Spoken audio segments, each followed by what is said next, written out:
dumpling, my son John went to bed with his trousers on. One shoe off and one shoe on. Diddle diddle dumpling, my son John.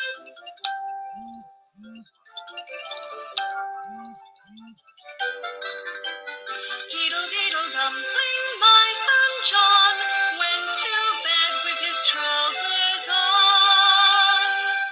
One shoe off and one shoe on. Diddle diddle dumpling, my son John.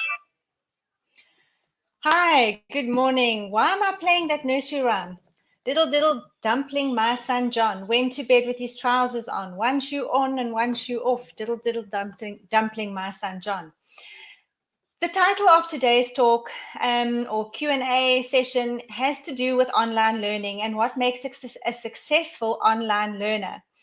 I've been in touch with quite a few moms who are up in arms and who are desperate because they thought that the online learning was going to be the answer, that they were going to be able to monitor and manage their kids' learning at home. Many who didn't go back to school for whatever reason due to the COVID pandemic, but who wanted their kid to carry on with studying and not have any more interruptions. So decided to try online learning or virtual learning or whatever you might call it. And for quite a few, it hasn't worked out. And I'm going to chat about the possible reasons why this has happened.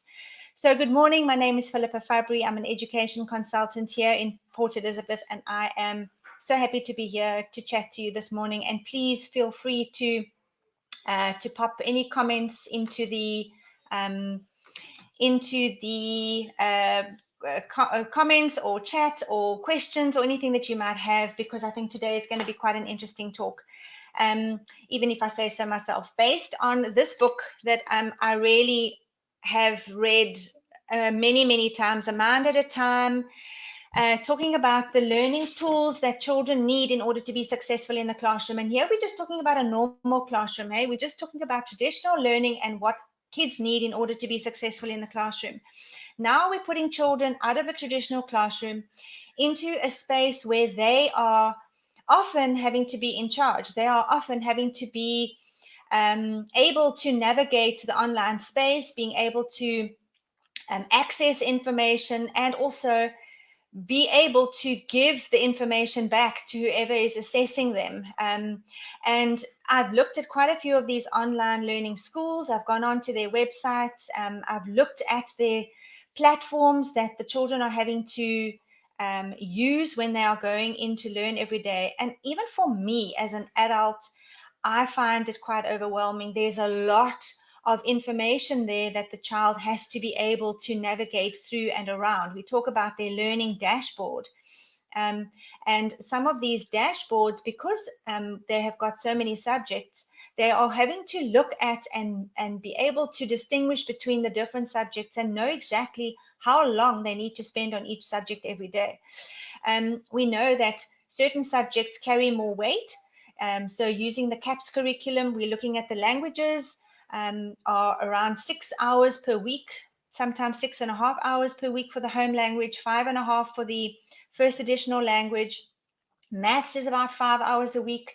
And then the other subjects like your science, your history, your geography, your creative arts is less. History, geography, science is about 3 hours a week. Creative arts is about 1.5 hours a week. Technology, 1.5 hours a week.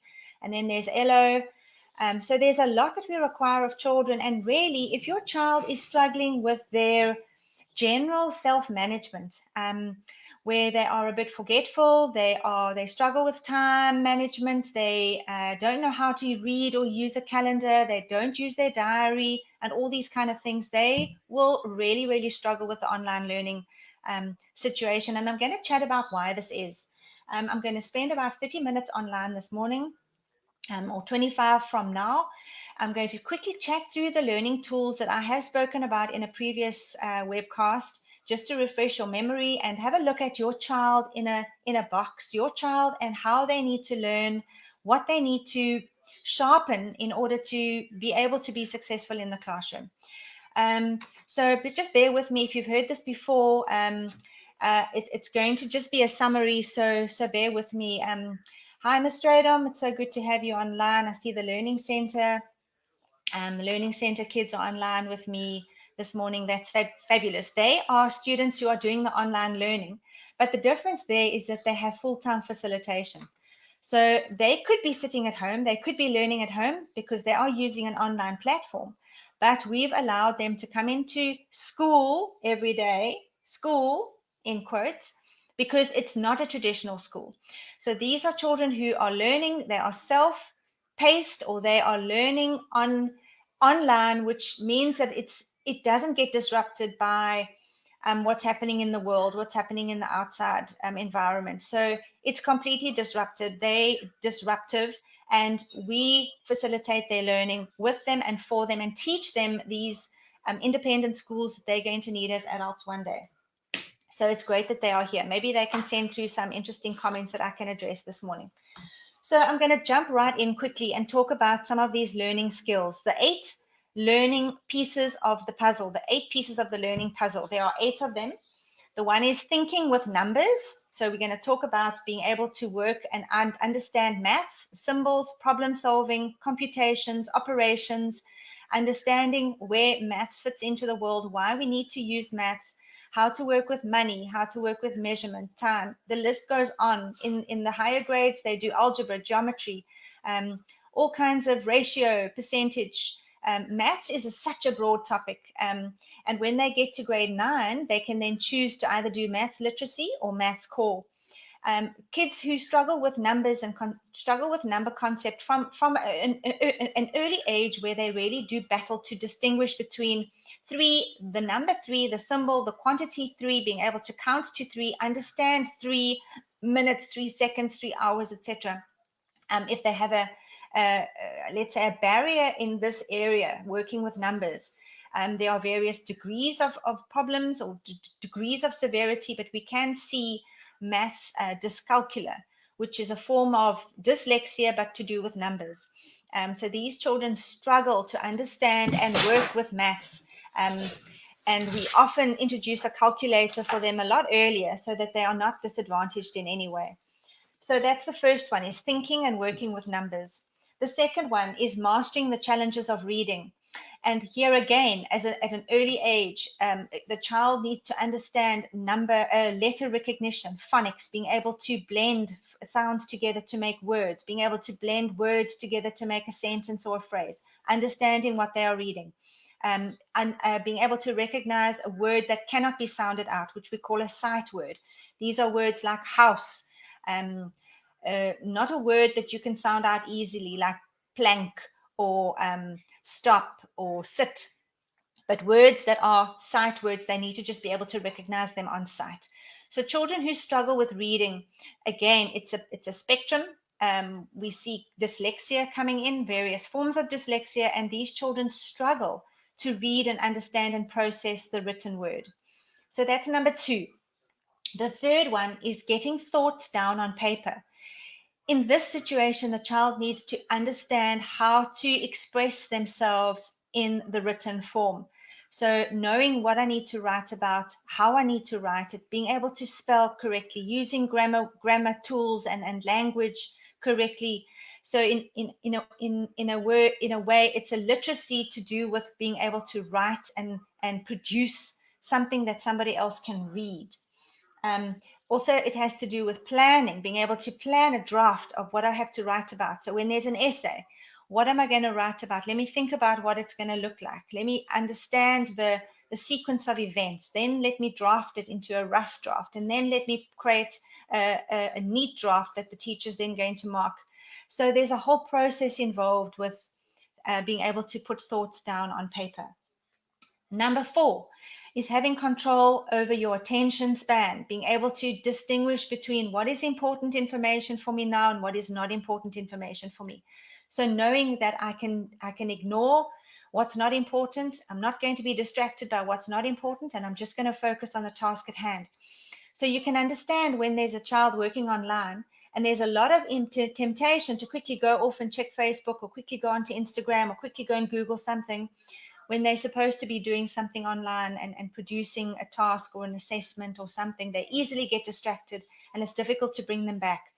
So it's important that attention span is, is something that is good and strong in the toolbox. And grit comes in here, being able to persevere through a task and get it finished on time. All right, so let's quickly go through. We've got maths, we've got reading, we've got getting thoughts on paper, and we've got paying attention. Number 5 is motor mastery. Motor mastery is being able to manipulate the pencil, the keyboard, anything that your muscles are needing to use to work in order to produce something. So as a little person learning to walk, run, crawl, sit, those are the big motor muscles. Then they come to school and they've got to learn to cut and tear and paste and write and do patterns. And then as they get a little bit older, they've got to learn cursive. They've got to be able to write quickly, neatly, so that somebody can read what I'm writing. And we expect them to be able to keyboard quickly. So touch typing, you think that a child automatically just learns to touch type. Sometimes that becomes an issue and they are struggling to get their thoughts down quick enough on paper. On the keyboard. Communicating ideas is number 6. Communicating ideas now has to do with being able to express yourself clearly. So when you are asked a question in class, to give that answer so that the teacher or your classmates understand what you are saying, to be able to process the question, process it, understand what you're being asked, and then explain what your answer is. Communicating ideas also has to do with writing, being able to write clearly, legibly, intelligibly, logically, in sequence. There are all those skills that come into play as well. So communicating ideas is a very broad topic, but it's a very important topic because we expect children to be able to express themselves properly. We often find that when they are writing an exam or when they're doing a test, they only give the bare minimum because they don't want to write a lot. They don't want to have to think too long and hard about what they are wanting to write. So what happens is it's a 10-mark question and they only get 2 marks for that question, because simply being able to communicate ideas, being able to read the question, understand what's being asked, and plan in my head what I'm wanting to say and what I want to write clearly and correctly just takes far too much mental energy. And so they struggle with that. Number 7, I think, is the most important, and I'm going to spend a little bit more time on number 7. But I just want to chat, quickly see a comment here. One of our learners says sometimes it's hard not having direct teaching instruction, but it's really important to then work with the others in the class to bounce ideas off. We love the group work that takes place, real learning. Okay, so yes, I think where it comes with online learning, when a child is sitting by themselves at home and working at home on their own, there isn't that ability to collaborate and communicate with your classmates. Or if there are, often the children avoid that because they don't want to be seen to be behind, or they don't want to be in front of a camera. They don't like being online. They don't like being on camera. They would prefer to just have the camera off, if at all. So we're dealing with many different personality issues as well with online learning.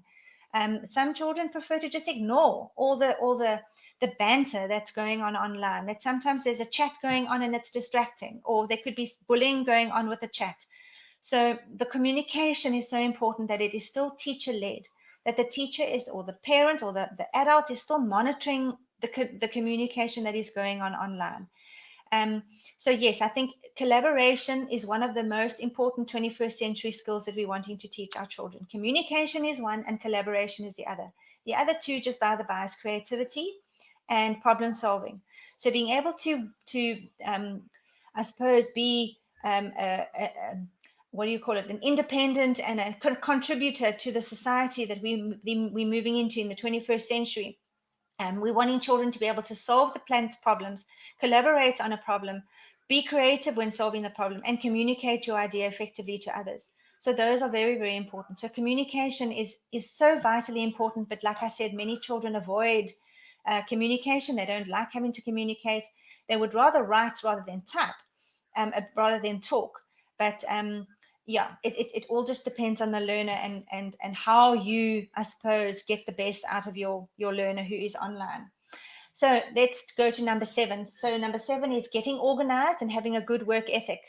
Now, I really do think that this particular tool learners struggle with. Your executive functioning skills, I want to say that again, your executive functioning skills are one of the most important areas of your learning that are sometimes neglected or needing to be worked on. In terms of being able to plan, being able to understand a task, knowing how long it's going to take you to do the task, planning ahead, identifying where the deadline is, putting it on a calendar, knowing how many days ahead it is, breaking it down into manageable chunks, knowing what materials you need in order to be able to do that task, not forgetting about the task, knowing how to plan, knowing how to strategically, I suppose, plan for that task that is ahead. Avoidance is something huge that children do. They avoid until it's too late. And they've missed the deadline, or they just don't hand it in at all because they don't know how to tackle something that's overwhelming.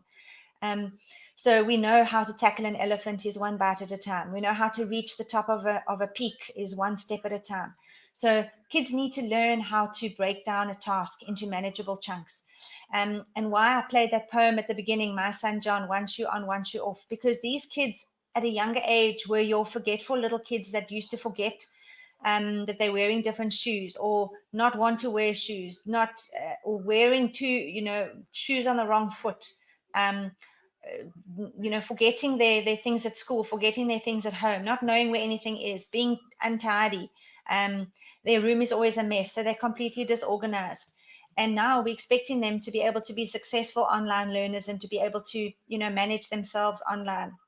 It's not going to come naturally. They need to be taught. They need to be helped. They need to be facilitated. So we often speak about having your personal assistant with you online. You can't do it on your own. You can do it on your own, but it might not work out for you. And then things really spiral out of control, and we get a stressed mommy, and we get a stressed child, and we get a stressed everybody. And I'm seeing this more and more and more. Just quickly, another comment. Self-motivation has been challenging. Same with pacing and not becoming complacent. So self-motivation has been challenging with pacing and not becoming complacent. So yes, I think kids need to realize that it's okay to ask for help, that it's quite common to ask for help. We can't all be brilliant at everything, and that it's a sign of absolute bravery and courage when you can actually ask for help and identify where you need help with or what you need help with. That is the sign of maturity, to say, hey, I'm not so good at planning my project, or hey, I'm not so good at understanding how to plot work on a calendar. So exams are coming up. I know when I'm writing geography, I haven't put it on the calendar. I'm expecting to just remember it in my head that the date is the 13th of November. I don't know when the 13th of November is. I don't know how many days ahead it is. But I need to be able to take a calendar, plot those dates on the calendar, work backwards to know how much time do I need to study for that exam. How am I going to break up the chapters into days? So you're working backwards. That should be the first step with exams coming up, is you have a calendar, you're putting all your exams down on your calendar. If you have a scope, your scope is close by, so you can look at the scope and know how much you're gonna have to study, and break it down into days that you are going to spend doing each topic. I think it's so important that kids, we expect kids to just remember. We expect them to just have that visual calendar in their head. They're not going to have it. We've all got a cell phone. Okay, on your cell phone, you've got the most amazing tools. You've got calendars. You've got a diary. You've got calculators. You've got Google Sheets. You've got Google Forms. You've got Google Docs, all at your fingertips. So if you are struggling to be able to work with your laptop because you don't always have your laptop with you, put it on your calendar or put it on your laptop and sync it to your phone so that your phone can bleep you 2 days before you have to remember to do something. We all use these reminders. We don't expect to be able to do everything by ourselves. It is a tool that we should be able to use in order to be more efficient and more, I suppose, reliable. Because if you're not reliable, that means you're going to miss meetings, you're going to be late for appointments, you're going to forget about appointments altogether. And these are skills that we need to be able to, be independent and honest and dependent human beings in the world today. The last one, I'm going to get back to number 7 because I really do want to stress this. But number 8 is relating to others. Now, relating to others in the school means you're going to be able to relate to many, many different types of personalities and characters. Quiet ones, your extroverts, your introverts, your shy children, your bullies, your narcissists. Yes, there are narcissists already in primary school and high school. And I suppose it's being able to identify about good relationships, good solid relationships, and relationships that you don't really want to spend too much time on. So I suppose being in the online space, you're going to develop online relationships. You're going to have an online relationship with your teacher. That's going to be very, very different to when you're actually seeing her every day in the classroom. Your classmates, if you are lucky enough to be on a class with other children, you don't know those children. You know what their online personality is, but you don't know what they are like in real life. So we're very different. We speak very differently online to when we're speaking to somebody face to face. So I think socially, being online and not having those real people in your space is going to be challenging for children. Cyberbullying is very, very real. And that avoidance, again, children avoiding wanting to be seen. They don't want to have their camera on. Maybe they are, self-conscious about their skin or their eyes or how their hair looks every day. So that avoidance is always there, whether it's avoiding work or whether it's avoiding being online or whether it's avoiding being seen. It's very real, especially in the high school children. So the problems that I see with these virtual schools, and I'm not going to name any particular schools, but what I've seen, and it really does upset me and it really does concern me, is that when COVID struck and parents were scrambling for solutions for themselves, these online schools went berserk with their marketing, and they promised to be the solution. They promised to be the the safe space. They promised to deliver. And what's happened is they've grown very, very big, very, very fast. Some of them have over 5,000 students that have registered online. Some of them have even gone overseas, and they are also offering online curriculum for overseas learners. Some of them have 15,000 plus learners online.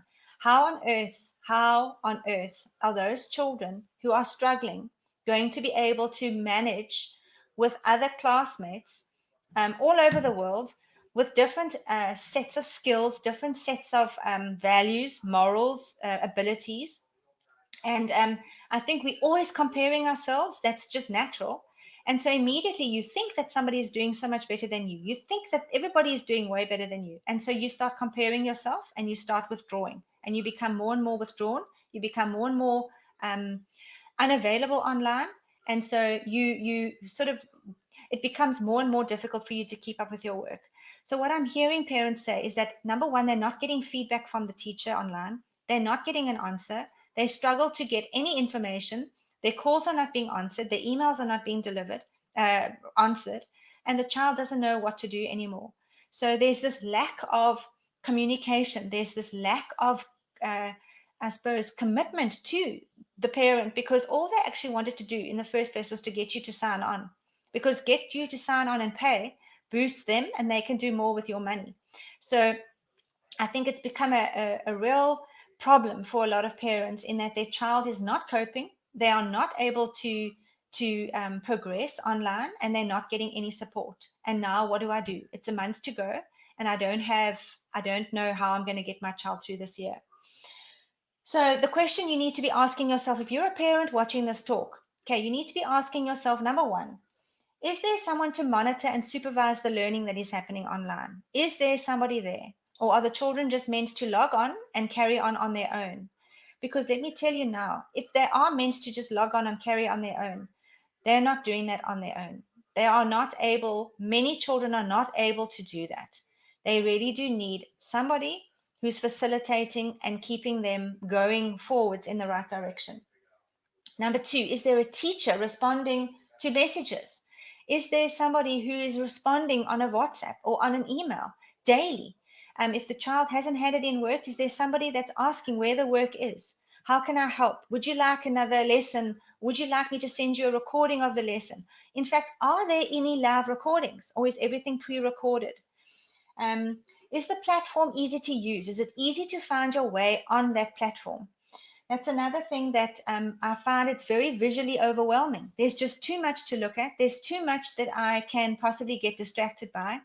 And if I do struggle to block out unimportant information, I'm just going to find this dashboard very overwhelming, and I'm not even going to want to look at it every day. Is there a set schedule with exams? So again, have I been given an exam timetable with set dates and set times? Am I meant to be doing that exam live with everybody else, being monitored by a teacher or a facilitator? Or do I just do that exam in my own time, when I want to or how I want to? That is also very, very important. Are there notes that are given out? Are there summaries? Are there scopes? Exam scopes is basically a summary of the work that is going to be in the paper. It helps the children if they can just isolate what's important and what's not important. So they don't have to, if they've done 12 chapters, it's not about, okay, just study all 12 chapters. No, it's about, you need to study this section in chapter 1, this section in chapter 2. You can leave out chapter 3. In chapter 4, there's sections 2 and 3. In chapter 5, or whatever. So they at least have something to concentrate on. So I said, are there notes, summaries, and exam notes? And then number 5, or the last one here, I think it's number 6. Is there a term planner that is synced to a calendar? Synced to a calendar. Is there a term planner that is synced to a calendar? So when the child has the term planner that's either written on a document or sent in an email, are those dates also on an online calendar that the child can then look at, compare where those dates are? If not, it's important that they take the planner and they put those dates on the calendar, and somebody's going to have to help them do that. So those are the most important, I would say, things that you need to be checking if your child is in an online school, that they are getting feedback, constant feedback from a live human being, that they are meant to be online at a certain time, that there is a set schedule when they are doing maths, when they are doing English, when they are doing Afrikaans, or whatever it is, that there is an opportunity for them to get help. If they haven't grasped something, can they watch a lesson again? Can they ask for a revision lesson? Is there somebody that can give them some tutoring or just give them some advice? Help them to possibly find additional information on Khan Academy. Khan Academy is an incredible resource for maths and science and other subjects. So, and it's free. And these videos that can be watched at any time. So there are things that we can do to help our children, but I think we need to understand what the child is struggling with. And as I said, I'm going to go through those 8 tools again. And if your child is struggling in any of those 8 areas, we need to try and identify what that area is and how we can best help. Okay, so let's go through them again. So number one was working with numbers and understanding numbers, having a good number concept. Number 2 was reading and the challenges with reading and being able to read and understand. Number 4 was being able to communicate, getting your thoughts on paper, putting your thoughts down on paper to write and being able to deliver information so that somebody else can understand what I know. Number 4 was controlling my attention and being able to stay with a task until it's finished. Number 5, motor mastery, where it's keyboarding or writing or being able to manipulate a pen or a pencil. Number 6, communicating ideas, being able to express myself properly in writing or speaking. Number 7, getting organized and having a good work ethic. And number 8 was relating to others and forming strong, healthy relationships.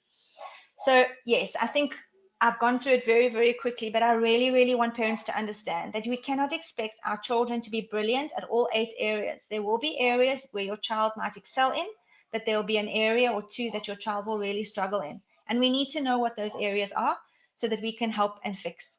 Because nothing is plastic. We've got very what's the right word? Not plastic, but our brains are able to change over time. We can definitely hone in and sharpen muscles in our brains or connections in our brains so that we can do things better. Even if we consider ourselves going to the gym because we want to build our biceps. So you're going to practice working on those biceps until you see results. It's the same with your brain. If you are struggling with a certain area of your brain, there are ways, exercises, tips, and tricks that we can give you to be able to sharpen and hone in on those skills. Especially with being organized and developing that good work ethic, being conscientious, self-disciplined, And the more success you find you are having, the better, and um, the more confident you're going to get in being able to work online. So I think what's important here is, number one, is your child excelling and being successful working online at school? Are you seeing results? If not, why? Has it to do with your child, or does it have to do with the platform that they are on, or the way the work is given out? You have to, as a parent, or if you're listening to this as a student, where are you struggling? Are you struggling with your time management? Are you struggling with planning and submitting work on time? Are you struggling with motivation? Maybe you're struggling with depression at the moment. Maybe you are anxious. Maybe there's all kinds of emotional things going on in your life, and school's the last thing you're thinking about. And you know what? That's fine. But we need to know what those things are so that we can help. Because let's face it, we need to get through school. We need to get through school and out the other side so that your life really does start to begin. Because school is just a means to an end, guys. School isn't everything. School is just going to give you that little, dive into the next area that you're going to be working on. So yes, I think that as parents, we need to really think very, very hard about where we're putting our children for school. Are they going to a brick and mortar building every day and seeing a real life teacher and being around real life classmates? Or is everything being done virtually at the moment? Or maybe it's a bit of both. If it's a hybrid system, that's also fine. But is it working? And if not, why? So what we would like to see, and here I'm going to put on my glasses, so please excuse me because I need to read fine print here. I'm reading from this book, as I mentioned at the beginning, A Mind at a Time. There's a book that he's written called Schools for All Kinds of Minds, which is also an amazing book, Schools for All Kinds of Minds. And he talks about what kind of school, and here I'm not talking about it doesn't have to be a building. It can be a place of learning, which can be at home, as long as what your child is being taught or the content that they are using is good content. So what we are needing teachers who are well versed in understanding different kinds of minds and how different kinds of minds work. We need teachers who are able to identify when a child is struggling with something and look at how they can help. It's not about just pitching to the middle. It's not about just getting through the curriculum. It's about reaching, not just teaching, but reaching every single child in your class. That is your responsibility as a teacher. Your responsibility is to reach, not just teach. So you need to understand how kids learn. You need to understand how learning works. Then you need teachers. You need students who are learning about how they learn. Learn about how your brain works. Learn about what your strengths are, what your challenges are. You need to be able to identify your own learning style. Are you a visual learner? Are you an auditory learner? Are you a tactile, hands-on learner? And also understand that everybody is different. Everybody is different. You might have a certain learning style, but somebody else in your class is different to how you learn. So you need to be able to have empathy for kids who struggle more than you do. And that everybody has personal issues that they're dealing with. Everybody has personal issues that they are dealing with, and we need to just understand that. Parents, you need to know what your child is doing. You need to know how your child is learning. You need to know what they are learning. You cannot sit back. If your child is at home, learning at home, you are that person who's helping, not the teacher. So homeschooler parents have an awesome responsibility to make sure that you know what your children are doing and what they are learning every single day. It's a mammoth task. I hope you're up for it. So schools, are you allowing your children at your school to develop other talents and gifts other than maths and academic things? Are you nurturing drama, music, cultural activities, getting them involved in community projects, enabling them to discover their hidden gifts and talents? Because we want the children at the end of the day to go into a career or go into a traditional tertiary course that is going to set them up for success. I read something the other day that a child or a person will have 6 different careers and work for 20 different bosses in the course of their lifetime. 6 different careers. How is that? How freaky is that? So these are the kind of children, the millennials, the Generation Zs and Alpha generation that we have in our classrooms at the moment. So yes, I think, schools also need to provide mentors for our children. And if teachers are mentors, that's great, but not always. Sometimes a teacher is just a teacher and a child will connect with somebody else.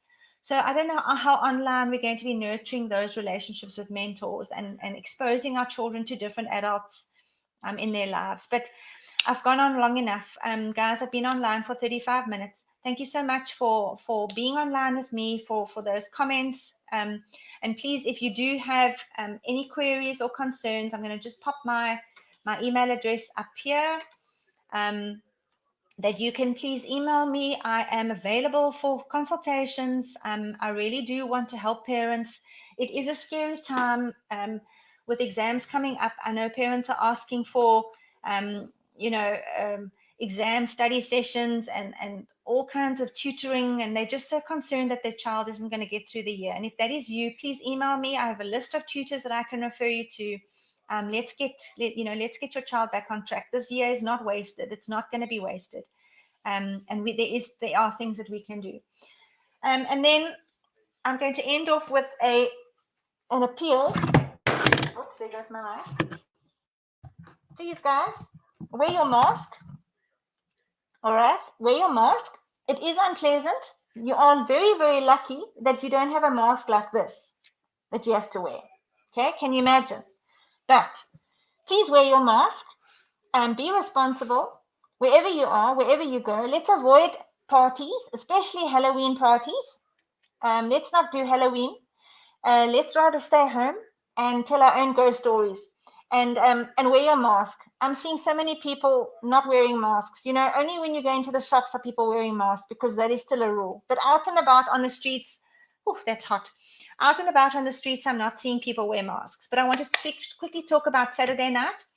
So Gino Spot, if you don't know Gino Spot, go onto Gino Fabry's Facebook page. We've got a Halloween party on Saturday night. We're going to be looking at some of the ghost stories and the places in PE where people have said that they are ghosts. We're going to chat about these places. Some of them have amazing stories of history and where they, what are these places?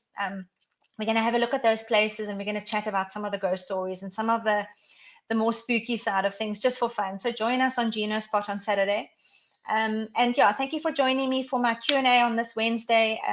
And I hope you'll join me next week. Listen to what I'm saying. Next Wednesday at 11 o'clock. My name's Philippa Fabry. I'm an education consultant here in Port Elizabeth, and I'm wanting to help. So let me know how I can help you. Thanks for joining me today, and enjoy the rest of your day. Bye-bye.